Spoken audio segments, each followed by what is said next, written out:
The 1988 presidential election, in a lot of ways, can foreshadow how current American politics trend to this day, because a lot of the states that are solidly Democratic either voted for the Democratic Party in 1988. They were one of 10 states to do that, or they voted Republican, but they voted Republican close. Looking at the states that are, a part of the blue wall, and well, look at this. Um, Looking at those states, you no longer have Wisconsin, Michigan, or Pennsylvania in the blue wall because Trump won them in 2016 and 2024. We'll get to that. So really, you have Hawaii, California, Oregon, Washington, Minnesota, Illinois, Maryland, Delaware, New Jersey, New York, Connecticut, Rhode Island, Vermont, and Maine. But only Maine at large in their first congressional district. A second congressional district, much like Nebraska's second district, has flipped against the state. Um, so, in a second district is usually votes for the Republicans.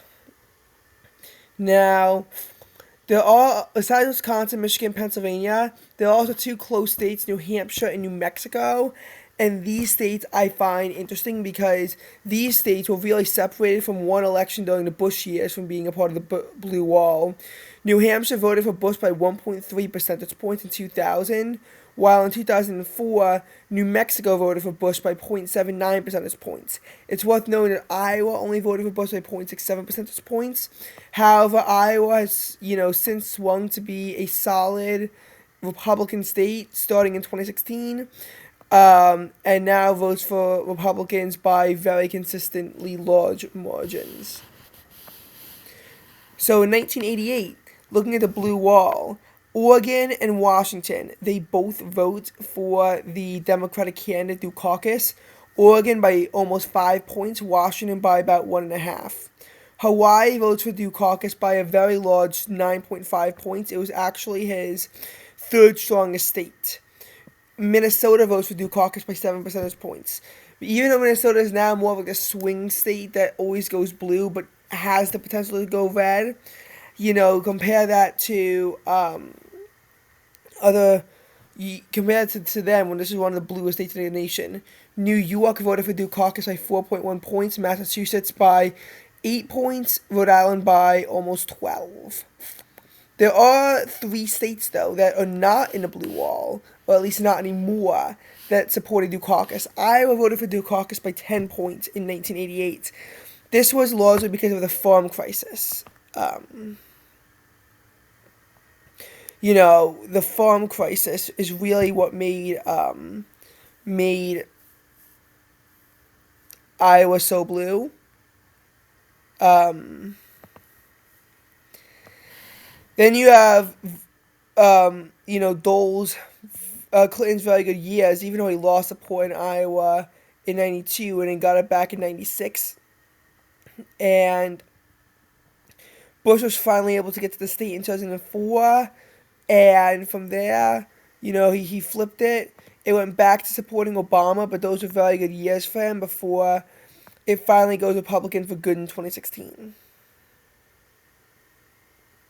Wisconsin is a state that Dukakis won by 3.6 percentage points.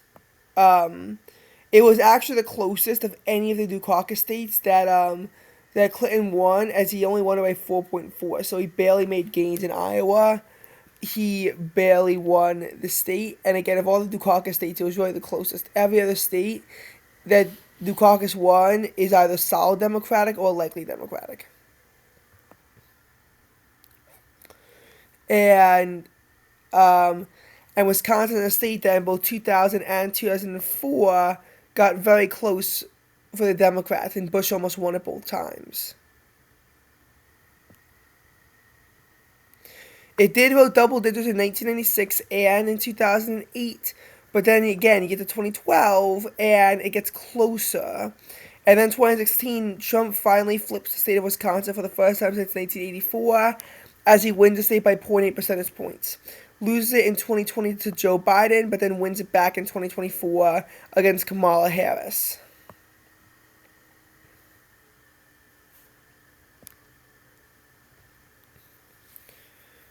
However, some of the states that are on the blue wall, voted Democrat, but they voted Democrat close. Voted Republican close. California, for example, Bush only won by 3.6 percentage points.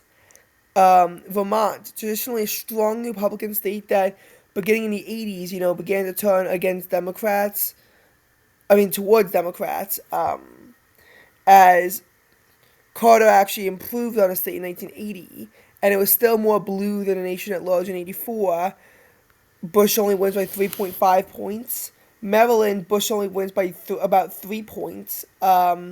Illinois, he wins by 2 points. I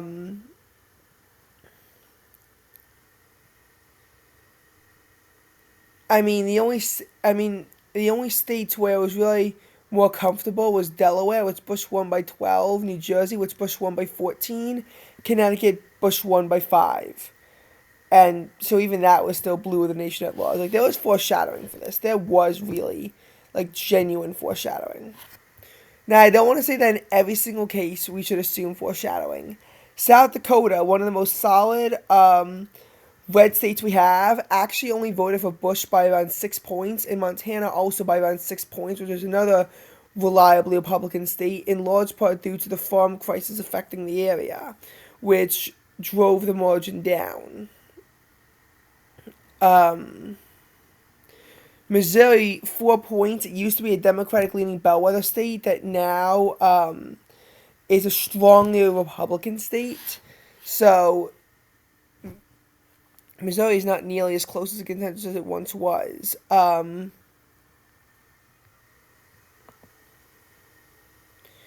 You know,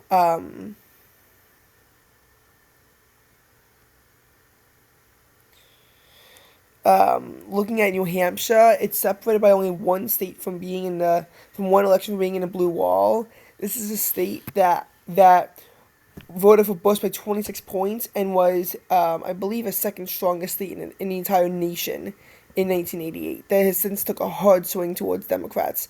Maine, a blue wall state, voted for Bush by 11.5, with the first voting firm by 12.6. And now Maine, and especially its first district, are now solidly Democratic. The second district has actually swung back towards Republicans, and Trump would improve on Bush's margin here in 2016. Michigan voted for Bush by 8 points, despite being in a blue wall until 2016. PA was only 2 points, though.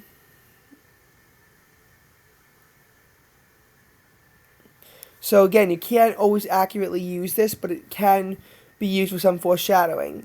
And to an extent, we even see this in 1984. Some states that are in the blue wall, like Hawaii, Oregon, Washington, Illinois, Maryland, New York, Massachusetts, Rhode Island, they voted for Reagan, but they were closer, under 15 points. And West Virginia is the odd unicorn out of all of this. It voted for Dukakis at 4.7 points because it's actually a strongly Democratic-leaning state during this time. It was one of 6 states, along with Georgia, Hawaii, Minnesota, Rhode Island, and Maryland, to vote for Carter in 1980. And even though it would vote reliably for Clinton in 92 and 96, it would take a hard swing towards Republicans that backed Bush in 2000, and it would swing to the right in almost every single subsequent election. By 2012, the state was completely out of reach for Democrats if it wasn't already, and Trump would win the state by around 40 percentage points in his following elections.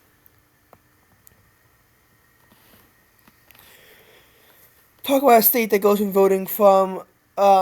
voting left of the nation by 12 points to right of the nation by 40.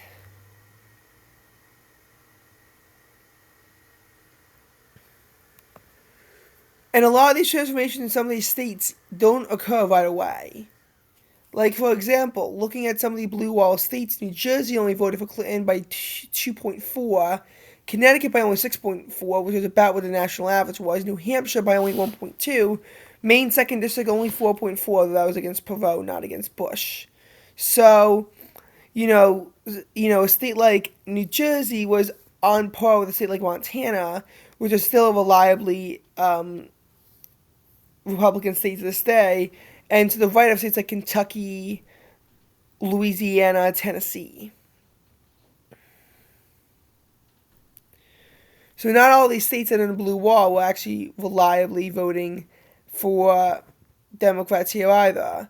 A lot of the reliableness was exposed in 1996 when most of these states were safe Democrat, though not California, Oregon, or Washington. New Mexico and New Hampshire weren't, but they're not really in the blue wall because of one election. Um,